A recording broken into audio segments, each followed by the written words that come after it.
कोकणातील प्रत्येक अपडेट जाणून घेण्यासाठी आजच माझे कोकणच्या सोशल मीडिया प्लॅटफॉर्मला लाईक, फॉलो आणि सबस्क्राईब करा.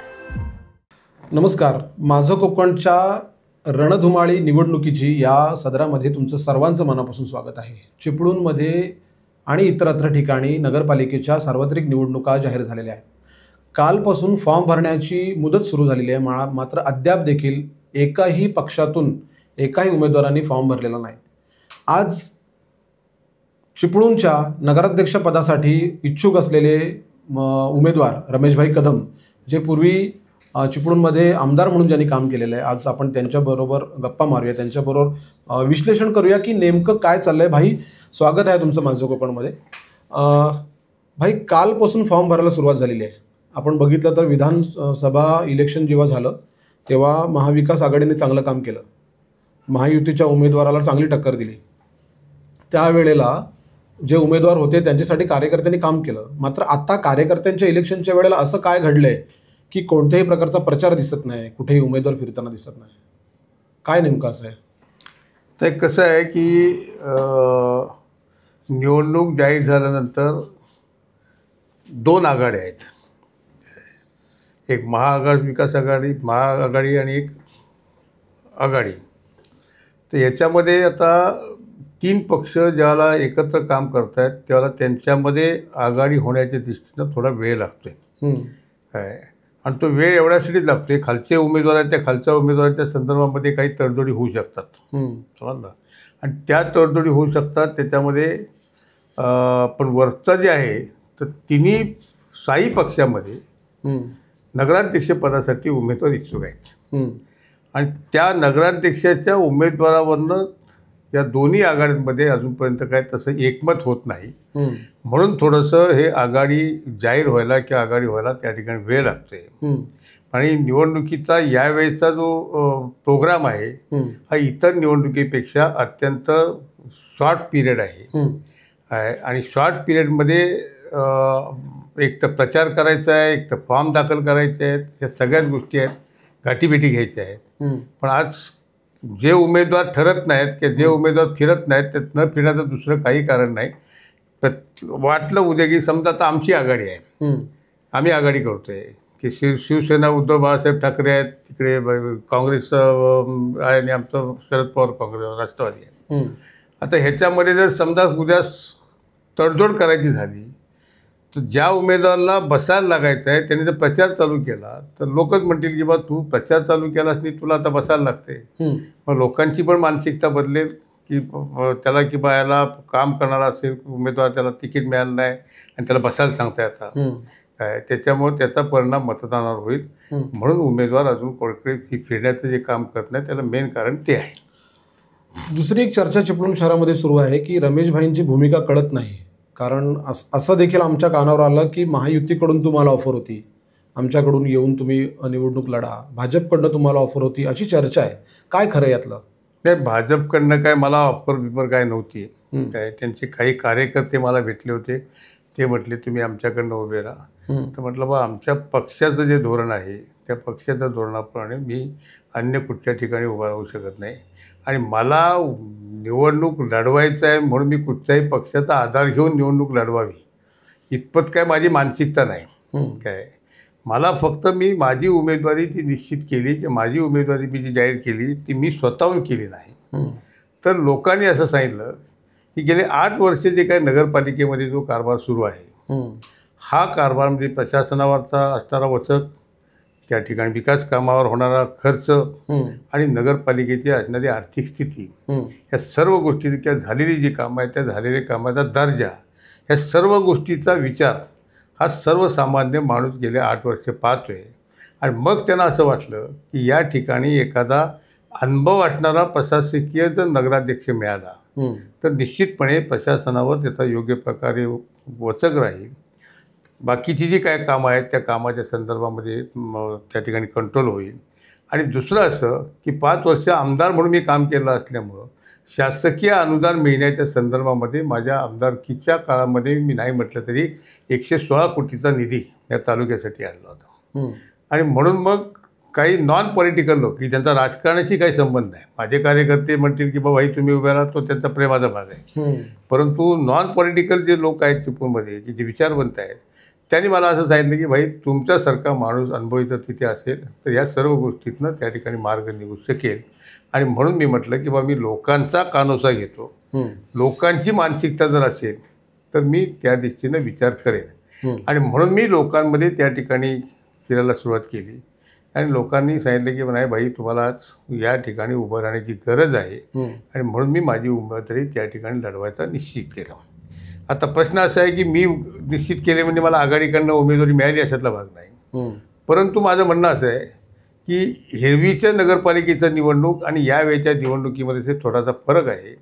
काय या इतर ठिकाणी इतर निवडणुकींच्या वेळेला जे नगरपालिकेत होते हे डायरेक्ट निवडणुकीचे डायरेक्ट नगराध्यक्ष नव्हतं. हे गेल्या वर्षी निवडणूक आणि उषाताईंनी भुट्टेबाईंच्या 3 निवडणुका जर सोडल्या तर बाकी वेळेला ज्या निवडणुका झाल्या त्याला नगराध्यक्ष नगरसेवकांमधून निवडला जायचा.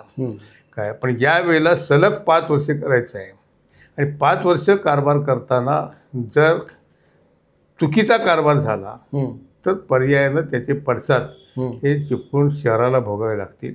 आणि म्हणून मी म्हटलं की बा माझी सिनियरिटी, माझा अनुभव आणि या सर्व गोष्टीचा विचार केला तर बाकीच्या दोन्ही मित्रपक्षांनी मला पाठिंबा ही माझी मानसिकता होती. आणि आत्ताची माझी परिस्थिती अशी आली की ह्या याच्यामध्ये आघाडी जर झाली नाही काय तर माझी लढवण्याची मानसिकता नव्हती. पण मी आता इतका पुढे गेलेला आहे की ज्या लोकांमध्ये लोक म्हटले की बाबा कुठच्याही पैसे तुम्ही उभे राहा. आणि मी उभा राहते म्हणून अनेकांनी आपल्या उमेदवाऱ्या नगरसेवकासाठी मागितले आहेत. काय ते सगळं वातावरणच कोल्यास त्या ठिकाणी होईल. आणि म्हणून मला आता माघारी जाता येणार नाही, मला त्या लोकांसाठी त्या प्रक्रियेमध्ये राहावं लागेल. आणि म्हणून मी निवडणुकीचा निर्णय ठामपणे निश्चितपणे घेतलेला आहे. आता महाविकास आघाडीमध्ये जे 2 पक्ष आहेत त्याच्यामधून काँग्रेस पक्षाकडून लियाकत शाह जे आहेत त्यांनी तर स्वतःला अशा प्रकारे जाहीर केलेलं आहे की आम्ही कोणत्याही परिस्थितीमध्ये काँग्रेस नगराध्यक्ष पदासाठी वेगळं लढणार. मग अशा वेळेला काँग्रेस बाजूला झाल्यानंतर उभाटाचा गट आणि आपला गट या 2 गटांमधून कितपत तुम्हाला ताकद मिळेल असं वाटतंय? नाही, ताकदीचा काय प्रश्न नाही. कारण एक तर माझे गेले 40, 45, 50 वर्ष या शहरामध्ये मी काम करतो. आणि ते काम करतोय म्हणजे केवळ मी राजकीय क्षेत्रामध्ये काम करतो अशाला भाग नाही. माझ्याकडं येणारा माणूस हा कुठच्या जातीचा आहे, कुठच्या धर्माचा आहे, कुठच्या पंथाचा आहे, कुठच्या पक्षाचा आहे हे मी कधी विचारत नाही. त्याचं नाव काय हे विचारत नाही. त्याची अडचण काय ही अडचण समजून घेतो. आणि अडचण समजून करून कुठे फोन लावायला पाहिजे असेल, कुठे समक्ष द्यायला पाहिजे असेल तर मी त्या ठिकाणी फोन लावून समक्ष जाऊन त्यांच्या अडीअडचणी गेले अनेक वर्ष या शहरामध्ये सोडवत आला आहे. आणि त्यामुळं चिपळूण शहरातल्या लोकांना एक प्रकारचा माझ्यावरचा एक विश्वास आहे की बाबा भाईंच्या घरी गेल्यानंतर माझं काम 100% मार्गी लागेल हा विश्वास आहे. आणि म्हणून आज तुम्ही शहरातलं वातावरण जर बघितलं तर वातावरण तुम्हाला त्याच दृष्टीने दिसते की बाबा भाई उभे राहत आहेत ना, मग आम्ही भाईंबरोबर काय. हे केवळ काय माझ्या चेहऱ्याने बघून लोकांनी ठरवलं नाही. मी जे गेले 50 वर्ष लोकांसाठी जे करतोय काय त्याचं हे निर्माण झालेलं पीक आहे. आणि तेच पीक पर्यायानं त्या नगरपालिकेच्या किंवा अन्य कुठच्या इलेक्शनच्या संदर्भामध्ये त्या ठिकाणी येतं. पण लोकांना ही माहिती आहे की मी सामाजिक क्षेत्रामध्ये काम करताना मी फक्त 2च संस्था निवडल्या, एक तर नगरपालिका आणि एक तर विधानसभा. बाकी कुठच्याही स्थानिक संस्थांमध्ये मी कधी इंटरफेअर केलं नाही. ना बँकेमध्ये केलं, ना कुठच्या शाळेमध्ये केलं, ना कुठच्या हायस्कूलला केलं. काय त्या ठिकाणी निर्णय कार्यकर्ते काम करतात, त्या ठिकाणी आपण कधीही हस्तक्षेप केला नाही. पण या 2 संस्थांमध्ये मात्र मी प्रामाणिकपणे काम केलं. आणि माझ्याकडे येणाऱ्या माणसाकडनं मी कधी चहाची सुद्धा अपेक्षा केलेली नाही. निस्वार्थीपणे त्यांचं काम करतो आहे आणि सगळ्या जनतेला माहिती आहे. आणि त्यामुळं जे काय चाललं आहे गेले 7-8 वर्षामध्ये त्याच्यातनं जर परिवर्तन करायचं असेल आणि नगरपालिकेला जर योग्य दिशेला न्यायचं असेल तर लोकांनी मला त्या ठिकाणी निवडून देतील असा माझा निश्चितपणे विश्वास आहे. भाई, एकेकाळी नगरपालिकेवर एक हाती तुमची सत्ता होती. सगळे नगरसेवक, मित्रपक्षाचे नगरसेवक देखील तुमच्या शब्दामध्ये होते. एका फोनवर तुमची कामं व्हायची. तुमच्या त्या कालखंडानंतर आत्ता एक कालखंड झाला, भाजपच्या नगराध्यक्षा सुरेखा खेराडे होत्या आणि त्याच्यानंतर कोविडच्या काळानंतर महापूर आणि महापूरनंतर आता प्रशासकीय कारभार. किती फरक पडला असं वाटतं नगरपालिकेच्या कारभारामध्ये? तसा काही फरक पडलेला नाही. कारण आता मी जे बघतोय त्यावेळेचा झालेला कारभार, की आम्ही जेव्हा होतो त्यावेळेला जो शहरामध्ये केलेला कारभार, भाजी मंडी आमच्याच कारकिर्दीमध्ये झाली, मटन मार्केट आमच्याच कारकिर्दीत झालं होतं, सांस्कृतिक केंद्र आमच्याच कारकिर्दीत झालं होतं. ही तिन्ही कामं आहेत. हे आम्ही ज्यावेळेला 74 साली पहिल्यांदा निवडून आलो आणि आम्ही निवडून आल्यानंतर सगळ्या युनियनमधले आमचा कारभार चालत होता. कैलासवासी श्रावणशेठ दळ्यांच्या मार्गदर्शनाखाली आम्ही त्या ठिकाणी काम करत होतो आणि त्याचं जे अनुदान मंजूर करून आणणं, हे करणं, ह्या गोष्टी मी आणि माझा दुसरा सहकारी होता बाबुराव खातू, हे आम्ही मंत्रालयापर्यंत जायचे, काय त्यातल्या संबंधित मंत्र्यांना भेटायचे आणि त्या ठिकाणची ती निधी आम्ही त्या ठिकाणी मंजूर करून आणत होतो. त्यामुळे उत्तम प्रकारचं मार्गदर्शन कैलासवासी श्रावणशेठ दळ्यांचं आम्हाला होतं आणि त्या दृष्टीनं ही विकास कामं त्यावेळेला झाली. नंतरच्या टप्प्यामध्ये आपण चिपळूणमध्ये अगदी अत्यंत ज्वलंत प्रश्न होता कचऱ्याचा. तो कचरा प्रकल्प आपण त्या ठिकाणी सुरू केला. सुप्रीम कोर्टानं ज्याला आदेश दिले की बा अमुक पिरियडपर्यंत त्या ठिकाणी तुम्ही हा कचरा प्रकल्प पूर्ण करा, हा निर्णय हा अख्ख्या महाराष्ट्रासाठी ह्याच्यासाठी होता. पण मला स्वाभिमानानं सांगावं लागेल की ठाण्यापासून ते गोव्यापर्यंत चिपळूणचा कचरा प्रकल्प हा पहिला कचरा प्रकल्प चिपळूणमध्ये झाला. काय त्यासाठी जागा आम्ही संपादित केली. लोकांचा विरोध झाला. लोकांचा विरोध झाला म्हणण्यापेक्षा काही नेत्यांचा विरोध झाला, पण त्याला आम्ही न जुमानता आम्ही त्या ठिकाणी ते काम करत राहिलो. आणि आज जी पूर्वी परिस्थिती होती की जो कचरा रस्त्याच्या कुठेतरी शेजारी टाकला जायचा, गोळकोट आपला मुरादपूरला जाणारा रस्ता आहे, ह्याच्या दोन्ही बाजूला आम्ही कचरा टाकत होतो. त्याच्यानंतर गोळकोटला जाणारा जो रस्ता आहे त्याच्या दोन्ही बाजूला आम्ही कचरा टाकत होतो. किंवा पवन तलावात जे खेळाचं मैदान आहे त्या पवन तलावावर आम्ही कचरा टाकत होतो आणि कचरा कुंड्या त्या ठिकाणी ठेवल्या होत्या. त्या कचरा कुंड्यामध्ये त्या ठिकाणी कचरा व्हायचा. आज त्यामुळे रोगराई वाढायची, पण आज शहरामध्ये हे रोगाचं प्रमाण कमी झालं, आजार पडण्याचं प्रमाण कमी झालं आणि सगळा कचरा जो आहे लोक आपापला कचरा गाडीजवळ आणतात, गाड्या भरून नेतात आणि त्याच्यावर आपण प्रकल्पही दुसरे सुरू केले. त्याला आपण विद्युत प्रकल्प, गांडूळ प्रकल्प सुरू केला होता आणि तेवढ्या परिसरापुरता आपण सोलरचा प्रकल्प त्या ठिकाणी केलेला होता. आता त्याच्यामध्ये जी वाढ केली त्यांनी बाकीची, असं म्हणणार नाही किंवा झिरो काम केलं, त्याच्यामध्ये काय थोडंफार ज्या निधी आले होते ते निधी या प्रशासकीय कारकिर्दीमध्ये झालं. पण ज्यावेळेला 5 वर्ष जो कारभार होता त्या 5 वर्षाच्या कारभारामध्ये जो निधी आला तो योग्य प्रकारे खर्च केला. ज्यावेळेला बॉडी असो किंवा बॉडी नसो, शासनाकडनं जे कॉन्ट्रीब्युशन यायचं, कारण शिक्षण कराच्या रूपानं आमच्याकडनं पैसा शासनाला जातो, अन्य मार्गानं काही पैसा शासनाच्या ह्याच्यामध्ये जमा होतो आणि तो दुसऱ्या मार्गानं विकास कामासाठी ज्यावेळेला नगरपालिकेकडे येतो तो पैसा योग्य प्रकारे खर्च केला गेला नाही. किंबहुना त्याच्या ज्या किमती काय एस्टिमेट जी झाली, ही एस्टिमेटसुद्धा भरमसाठ झाली. हे चिपळूणचे शून्य नागरिक उघड्या डोळ्यानं बघतायत, पण काय बोलू शकत नव्हते. त्यांच्याकडे एकच अस्त्र असतं की ज्या वेळेला निवडणूक येईल त्यावेळेला निवडणुकीला ते मतदानातनं व्यक्त करायचं तो राग आपला. हे एकच अस्त्र किंवा एकच हक्क जो असतो तो चिपळूणचे नागरिक अत्यंत प्रामाणिकपणे आणि निर्भयतेने त्या ठिकाणी हे करतात. आज बघा ना, आज त्या ठिकाणी पार्किंग करण्यात आलं.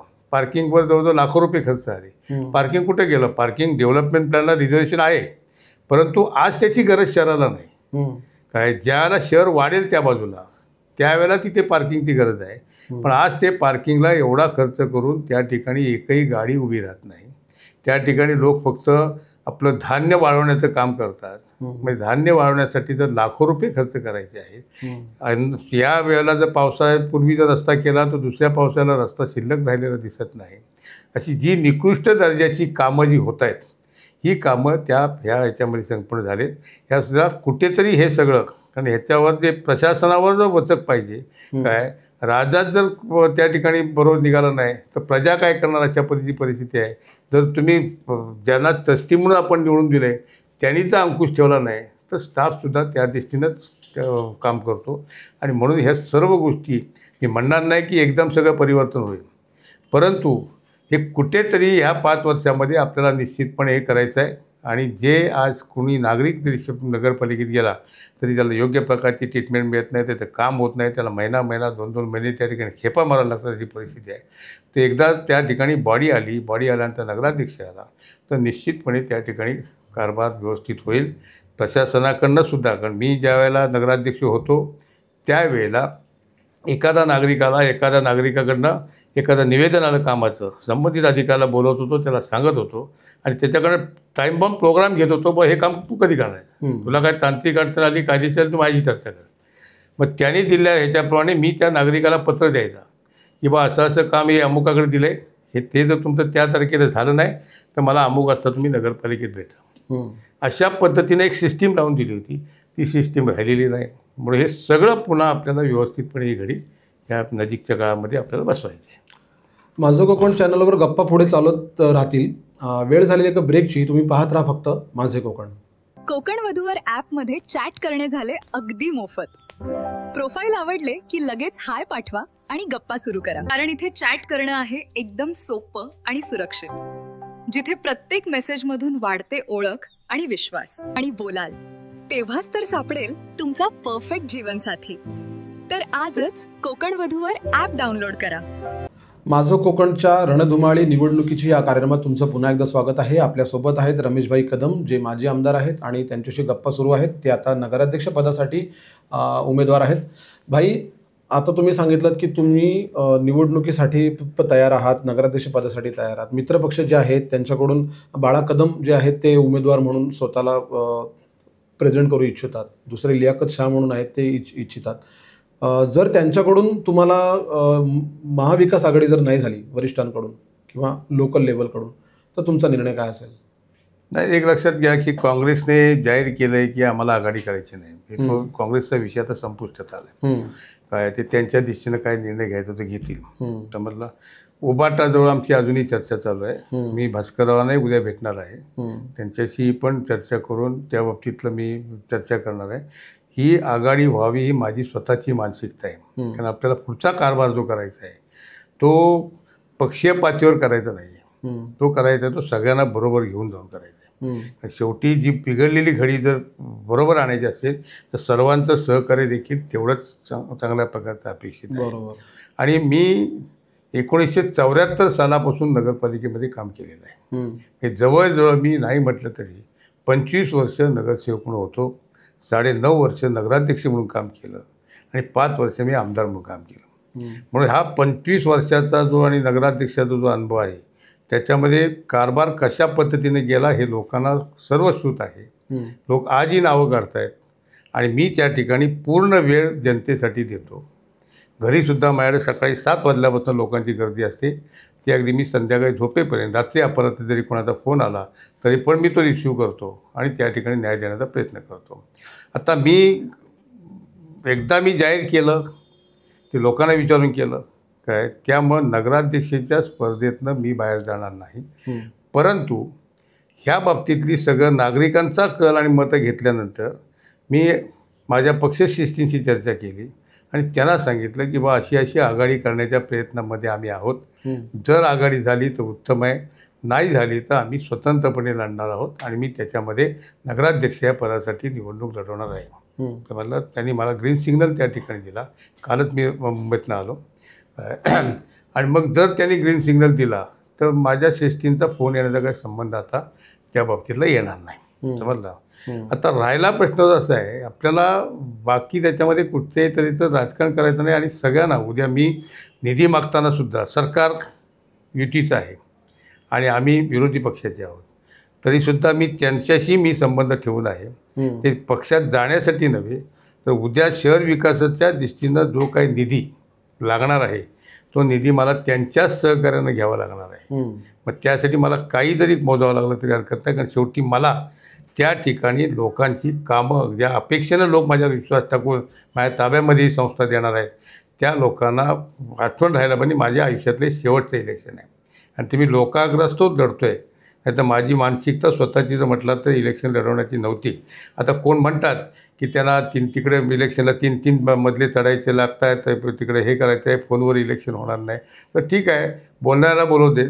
ते आमचं संपूर्ण आयुष्यामध्ये चालले नसतील तेवढं मी महिन्याला चालतो आहे म्हणलं. त्यामुळे तो काय प्रश्न नाही. मी अजूनही 4 मजले चालत जातो आहे.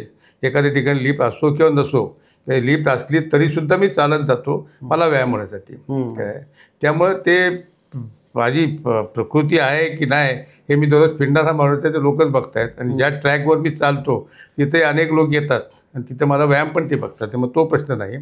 आता राहिला प्रश्न तो आघाडी व्हावी ही माझी भूमिका आहे. काय बाळासुद्धा तरुण आहे, त्यात ते होतकरू आहेत, अजून त्यांचं वय आहे, हे पुढेही उभे राहू शकतात, त्या ठिकाणी निवडून येऊ शकतात. तर म्हणलं तर त्यांनी सुद्धा जर आता माझ्या बाळा कदम बरोबर आपलं काय चर्चा झाली का की या वेळेला तू थांबून मी सांगितलं बाळाला, बाळा म्हटलं जरा थांब, आता ही परिस्थिती वेगळी आहे जरा आताची. काय आता पहिला ही घडी बसवूया, मग तुम्हालाच चालवायचं आहे पुढे, आम्हाला नाही लढायचं आहे. भाई दुसरा एक प्रश्न, जसं आता तुम्ही म्हटलेत की समजा महायुती झाली आणि उभाटाकडून आणि तुमच्या पक्षाकडून समजा तुम्हाला एकत्र लढण्याची अनुमती सगळ्यांनी दिली आणि तुम्ही नगराध्यक्ष म्हणून निवडून आला, तर असं काही तुमच्या मनात आहे का की 2.5 वर्ष तुम्ही करायचं आणि 2.5 वर्ष बाळा कदमला द्यायचं? नाही, असं काय नाही, कारण हे 5 वर्षासाठी निवडणूक आहे. जर समजा 2.5 वर्षाचा हिशोब गेला तर मला राजीनामा द्यावा लागेल आणि पुन्हा निवडणूक घ्यावी लागेल. काय तर ह्या डायरेक्ट निवडणुकीमध्ये तो प्रकार येत नाही. परंतु त्यातला कोण उपनगराध्यक्ष आहे, कारण मला मॅक्झिमम थोडासा वेळ जाणार आहे, तो शासकीय अनुदान मला दिल्लीला पण जावं लागेल, मला मुंबईला पण जावं लागेल, 2-2 दिवस थांबावं लागेल. कारण शेवटी हा शहरामध्ये जी घडी जी बसवायची आहे ही चारही बाजून बसवायची आहे. आज नाले आहेत आपल्याकडे, थोडक्यात एक उदाहरण देतो आपल्याला. हे नाले पावसामध्ये लोकांच्या ह्याच्यामध्ये घुसतात. का घुसतात? मी मागपासून सांगतो आहे की बा या ठिकाणी डेव्हलपमेंट प्लॅन तुम्ही तो करता, त्या डेव्हलपमेंट प्लॅनमध्ये हे नाल्यांचं आरक्षण ठेवा, कारण त्या जमिनी खाजगी आहेत, समजलं. आता ह्या आरक्षण न ठेवल्यामुळं लोकांनी आपल्या जागेपर्यंत नाले अडून गेलेत. त्यामुळे हे पाणी सगळं जे येतं त्या नाल्यात जाऊ शकत नाही, मग ते पाणी येतं ते वरती येतं आणि मग लोकांच्या खोलीमध्ये इकडे तिकडे घरामध्ये घुसतं. त्यामुळं ते एक तर डेव्हलपमेंट प्लॅनमध्ये त्याचं हे व्हायला पाहिजे, ते नाले दोन्ही बाजूनं सिमेंट कॉन्क्रीटनी बांधले पाहिजेत, म्हणजे त्याचं पाणी बिणी आत येणार नाही. अशी अनेक कामं शहरामध्ये आहेत. काय आणि मग तो पैसा जो आहे तो योग्य प्रकारे युटिलाइज त्या ठिकाणी व्हायला पाहिजे. आता मी ग्रॅव्हिटीची पाणी योजना आणली, ज्यावेळेला मी 8 गावं आमदार असताना ज्यावेळेला 8 गावं पहिली आणली, मंजूर केली, त्यावेळेला मला त्यावेळेचे तत्कालिक अजितदादा पवारांचं, तटकरींचं आणि आदरणीय पवारसाहेबांचं चांगलं सहकार्य मिळालं. जवळजवळ आमच्या 7-8 मिटिंग झाल्या आणि त्या मिटिंगमध्ये मग शेवटी त्यांनी मान्य केलं, कारण मी त्यांना पटवून दिलं सगळं की बा ही अशी अशी परिस्थिती आहे, जेवढी वीज आम्ही वापरणार आहोत काय त्या विजेसाठी जे पाणी खर्च होणार आहे ते ग्रॅव्हिटीच्या पाण्यामुळं तेवढं पाणी तुमचं वाचणार आहे, त्याच्यामध्ये तुम्हाला दुसरी वीज निर्माण करता येईल. काय म्हणजे तेवढी वीज दुसरीकडे तुम्हाला वापरता येईल. अशा पद्धतीचं सगळं ज्यावेळेला आम्ही स्टॅटिस्टिकल पटवून दिलं त्यावेळेला त्यांनी ग्रॅव्हिटीच्या पाणी योजनेला आम्हाला मान्यता दिली. मग मी त्याच्यामध्ये विचार असा केला की ज्यावेळेला कोळकेवाडीमधनं आम्ही ज्याला पाणी इकडं आणणार आहोत किंवा कोळकेवाडीचं डॅम हा चिपळूण शहरापासून 85 मीटर उंचीवर आहे आणि 85 मीटर उंचीवरचं पाणी आम्ही ज्याला घेणार आहोत त्यावेळेला उद्या जरी 8 मधली इमारत झाली तरी त्या ठिकाणी ग्रॅव्हिटीनं पाणी त्यांना मिळू शकेल आणि हे पाणी डायरेक्ट कोयनेचं जे पाणी येणार आहे हे पाणी डायरेक्ट लोकांना मिळेल. एखादी जरी फिल्टर प्लॅन्ट जरी बंद पडला तरी लोकांना शुद्ध पाणी मिळणार आहे. आणि म्हणून मग हे करताना आपण त्याच्यात प्रोव्हिजन असं ठेवलं होतं की ज्याला कोळकेवाडीवरनं आम्ही चिपळूणपर्यंत ही लाईन आणणार आहोत त्याला नजीकनं त्याला लागूनची गावं आहेत, या गावांनाही त्याचं पाणी भविष्यामध्ये देता येईल अशा दृष्टीनं त्याची ती जी पाईपलाईन आहे ती पाईपलाईन तशा पद्धतीने ठेवण्याचं आम्ही प्रोव्हिजन त्याच्यामध्ये केलं होतं. आता प्रश्न कुठे आला की सगळं आम्ही केलं, इन्फ्रास्ट्रक्चर सगळं रेडी केलं, शासनाचा ॲग्रीमेंट केला, सगळं झालं. ॲग्रीमेंट झाल्यानंतर आमची मुदत संपली आणि ती मुदत संपण्यापूर्वी MGPनं असं सांगितलं, म्हणजे महाराष्ट्र जीवन प्राधिकरण की ज्यांच्याकडे आम्ही हे सगळं काम सोपवलं होतं त्याने आम्हाला असं सांगितलं की बा ही जे प्रेशरने पाणी येणार आहे त्याच्यामध्ये जुन्या पाईपलाईन ज्या तुमच्या सबलाईन्स पडलेल्या आहेत ह्या सबलाईन तेवढं प्रेशर घेऊ शकणार नाही आणि मग त्या बस झाल्या तर पुन्हा तुम्हाला शासनाचं ग्रँट उपलब्ध होणार नाही. ह्याच एस्टिमेटमध्ये तुम्हाला ह्या पाईपलाईन बदलावे लागतील आणि ते बदली करण्यासाठी प्रस्ताव शासनाकडे गेला आणि मग त्याचा तो निधी जो मंजूर करायचा होता एवढंच काम फक्त बाकी होतं. त्याची ती टाकी बांधायची होती पाण्याची फिल्टर प्लॅनची, तीसुद्धा आत्ताची जी खेरडीची टाकी आहे त्याच्यापेक्षा आणखी वरची जागा त्या ठिकाणी ॲक्विशनचं काम आम्ही त्याला प्रांतांकडे दिलं होतं, त्यांनी ती जमीन संपादन करून द्यावी म्हणून. हे असं अंतिम टप्प्यात असताना फक्त निधी मंजूर करून आणायची आणि कामाला सुरुवात करायची. काय त्यात 8 वर्षानंतर त्याचे पाईप आलेत. म्हणजे 8 वर्षात ह्या लोकांनी काही केलं नाही.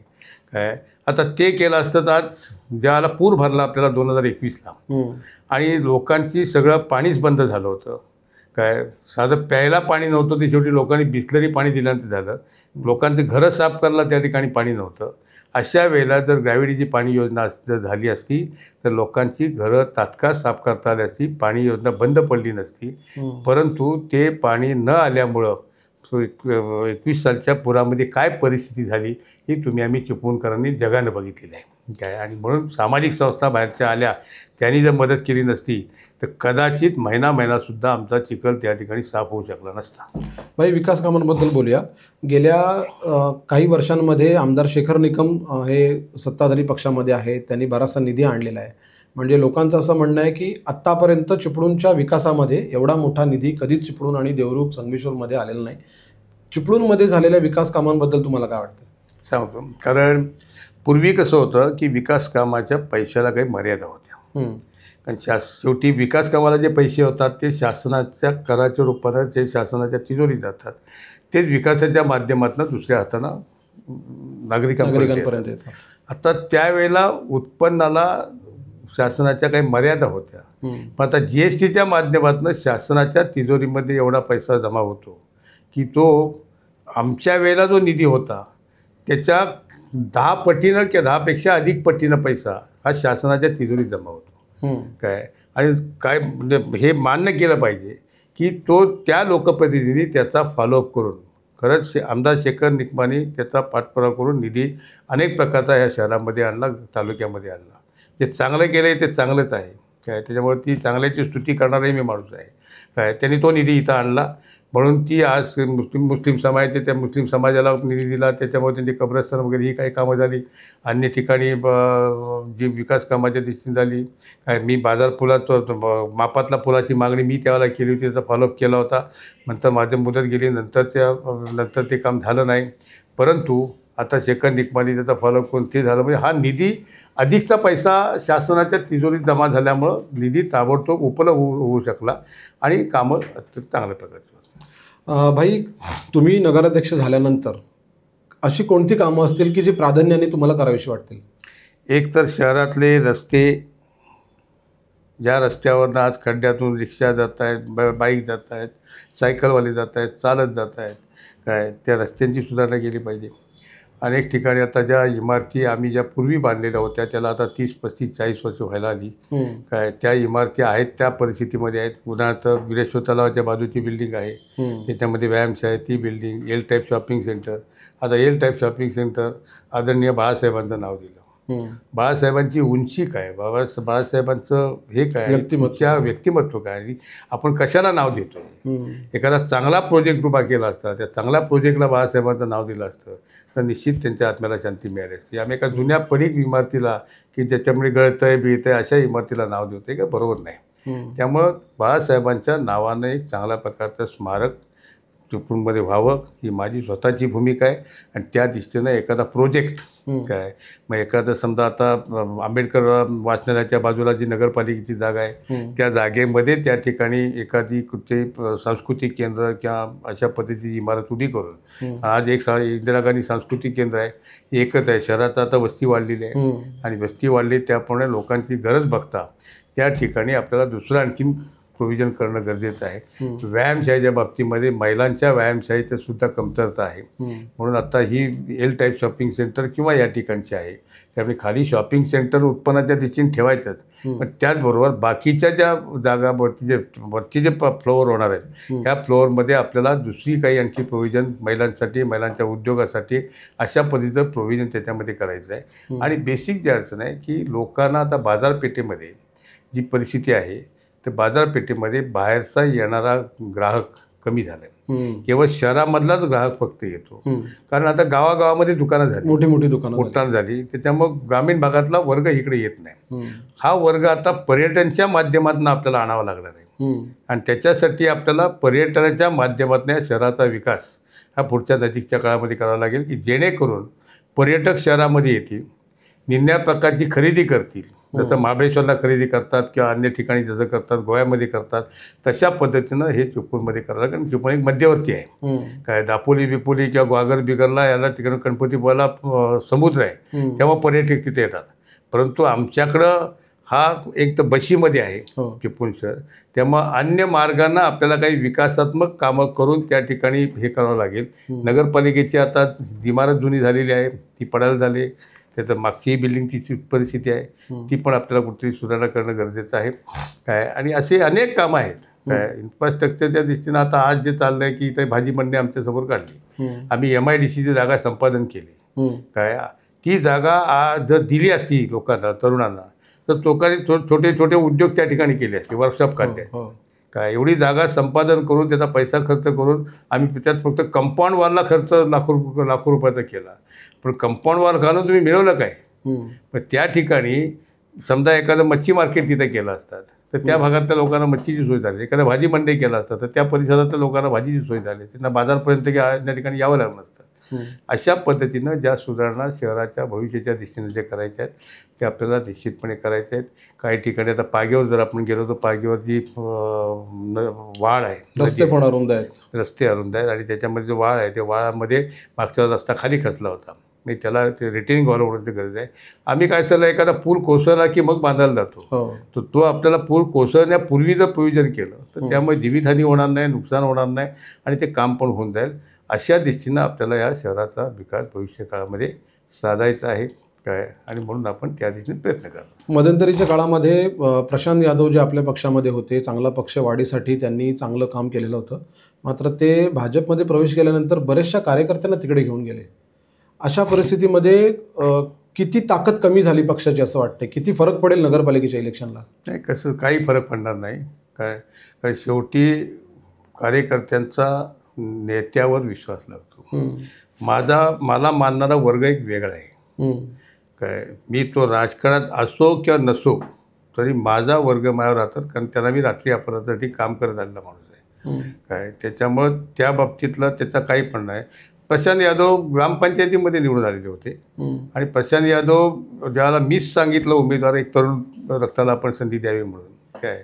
आणि मला जर त्या ठिकाणी जर अगदी राजकारणाची हाव असते की हे करायचं आहे तर प्रशांतच्या ऐवजी मी उभा राहिला असतो. मला पवारसाहेबांनी मला उभं राहायला सांगितलं होतं, पण मला याच्यात पडायचं नव्हतं. आज नगरपालिकेला पडतोय म्हणजे मला नागरिकांचा आग्रह म्हणून पडतोय, नाही तर मला आता इलेक्शन लढवण्यामध्ये इंटरेस्ट नाही, मला लोकांची फक्त समाजसेवा करण्यामध्ये इंटरेस्ट आहे मला. त्यामुळं तो काय परिणाम ह्या इथं काय होणार नाही. आणि जी तालुक्यामध्ये माझा प्रशांत यादवांना जी मतं पडली ती मतं पडली त्याच्यामध्ये बराचसा सिंहाचा वाटा मला स्वतःचा आहे का. म्हणजे स्वतःचे कार्यकर्ते कामाला लागले काय. ते शिवसेनेच्याही लोकांनी काम केलं, आघाडीच्या काँग्रेसच्याही जे काय आहेत ते त्यांनी पण काम केलं आणि सगळ्यांच्या ह्याच्यामधनं ते लीड मिळाले.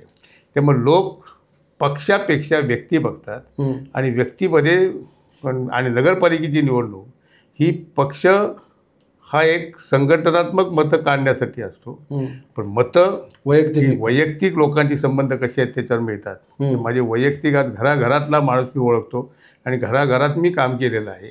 कोणाच्या सुखदुःखामध्ये याच्यामध्ये सगळ्यांची त्या ठिकाणी असतो.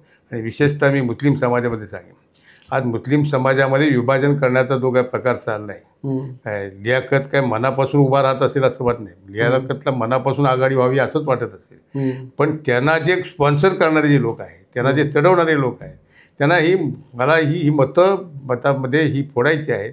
कारण त्यांना माहिती आहे की रमेशभाईंचे मुस्लिम समाजाशी गेले 50 वर्षाचे संबंध आहेत.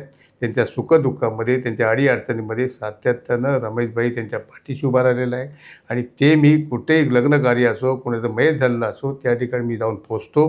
असे कौटुंबिक संबंधातनं हा समाज माझ्या पाठीशी आहे. त्यांच्यावर अनेक वेळेला ज्याला आपत्त्या आल्या, सामाजिक आपत्त्या आल्या, त्याला पहिला जर कोण उभा राहिला असेल तर रमेश कदम उभा राहिला. त्याला गोळकोट रोडला वस्ती झाली आणि गोळकोट रोडला वस्ती झाली. ती वस्ती झाल्यानंतर त्या ठिकाणी सगळा जो मागे जे मुंबईला जी दंगल झाली होती, म्हणजे बॉम्बस्फोटच्या अगोदर मोठी दंगल झाली होती 92ला, हां, ती दंगलीच्या वेळेला तिथला जो मुस्लिम समाज जो घाबरला होता तो शेवटी आपल्या कळपात येण्यासाठी आपल्या गावी आला आणि मुलांच्या शिक्षणासाठी तो चिपळूणला वास्तव्य शोधायला लागला. मग गोळकोट रोडला ही वस्ती तयार झाली. प्रश्न आला की एखादा माणूस मयत झाल्यानंतर त्याचं मयत इतर मोहल्ल्यामध्ये काही ठिकाणी घेत होते, पण शेवटी त्यांची कब्रस्थानं ज्याला भरायला लागली तेव्हा त्यांनी सांगितली आम्हाला या ठिकाणी मयत घेता येणार नाही. मग ते मयत त्यांना गावाला घेऊन जायला लागायचं. ख्रिश्चन लोकांसाठी इथं त्या ठिकाणी वस्ती आहे, त्यांचं मयत त्यांना रत्नागिरीला घेऊन जायला लागायचं. आणि म्हणून मी गोळकोट रोडला त्या ठिकाणी त्यांच्या मागणीवरनं जागा संपादन केली. आज तिथली सगळी मयत किंवा अन्य ज्यांची जमाती नाहीत अशा मुस्लिम समाजाची मतं किंवा ख्रिश्चन समाजाची मतं ही गोळकोट रोडला त्या स्मशानभूमीमध्ये जातात, कब्रस्तानमध्ये जातात, त्या ठिकाणी पुरली जातात. अशा पद्धतीने ह्या समाजाशी माझे एक बांधिलकी जी गेली अनेक वर्ष आहे, तो कोणीतरी उभा राहिला आणि समाजावर मतं मागितला तरी ती समाजावर मतं पडणार नाहीत, ती रमेश भाईंच्याच पडद्यात पडणार. काय हा मला स्वतःला विश्वास आहे. मध्यंतरी भास्कर जाधव तुम्हाला म्हणाले होते की तुम्ही पुढे चला, आम्ही तुमच्या पाठीशी उभे राहू. या नगरपालिकेच्या इलेक्शनमध्ये शहरातून किती ताकद देतील असं वाटतं तुम्हाला? नाही, निश्चितपणे आम्ही आता दोघी एकत्र आलेले आहोत आणि एकत्र आले, एक तर आघाडीच्या माध्यमातून आले. आमचं आता दोघांमध्ये कुठच्याही तऱ्हेचं वैर राहिलेलं नाही.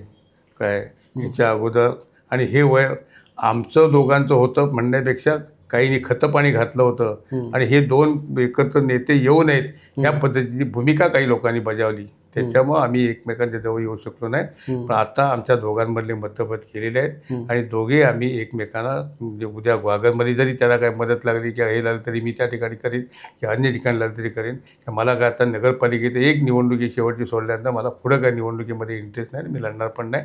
तर ज्या ज्या ठिकाणी त्यांना सहकार्य येईल त्या ठिकाणी करतील आणि आत्ता नगरपालिकेमध्ये सुद्धा 100% ते आमच्या पाठीचे असतील. मध्यंतरीच्या काळामध्ये उदय सामंतांनी तुम्हाला आमच्याकडे या अशी ऑफर दिलेली होती. आम्ही त्यांना प्रश्न विचारलेले होते की रमेश भाईंना तुम्ही भेटता, प्रशांत जाधवांना भेटता. त्यांनी सांगितलं होतं की आम्ही रमेश भाईंकडे प्रेमाखातर गेलो आहे, त्यांना ऑफर दिलेली आहे, ते आमच्या कुटुंबात सामील होतील. त्याच्याबद्दल तुम्ही काय विचार केला होता?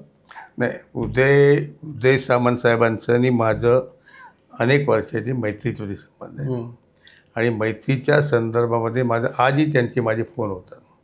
साहजिकच आहे, त्यांनी त्यांचा पक्ष वाढवण्यासाठी माझ्याकडनं त्यांनी अपेक्षा केली की त्यांच्या पक्षात यावं. काय पण मी पवारसाहेबांवर विश्वास त्या ठिकाणी ठेवला आणि पवारसाहेबांना नेतृत्व मानणारा मी एक कार्यकर्ता आहे. म्हणजे गेले 50 वर्ष मी पवारसाहेबांवर मध्यंतरीच्या काळामध्ये काही गोष्टी अशा होत्या की ज्या ठिकाणी माझ्या कार्यकर्त्यांना त्रास व्हायला लागला आणि आमचे लोक लक्ष देईनात, तेव्हा मला दुसरा आधार घ्यावा लागला. पण मी 3 महिन्यापेक्षा जास्त कालावधी त्यांच्याकडे राहू शकलो नाही. मला ते विचार माझ्या बुद्धीला पटेनात म्हणून मी परत पवारसाहेबांना फोन करून सांगितलं, साहेब मी तुमच्याबरोबर आहे. त्यामुळे त्यांच्याबरोबर आहे.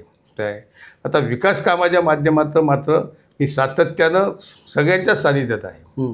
काय आणि का तर बा इथे निधी जास्तीत जास्त कसा येईल आणि ही बिघडलेली घडी कशी बसवता येईल या दृष्टीने मात्र मी भविष्य काळामध्ये ह्या लोकांकडनं निधी मात्र आणणार. मी उदय सामंत साहेबांना तेच म्हटलं की बा मी तुमच्याकडनं उभं राहणं त्यापेक्षा मी निवडून आल्यानंतर तुम्ही निधी द्या, काय तर मी तुमच्या हस्ते उद्घाटन करीन, तुमच्या हस्ते भूमिपूजन करीन. मला त्यांनी सहकार्य केलं त्यांचा तो मान आहे.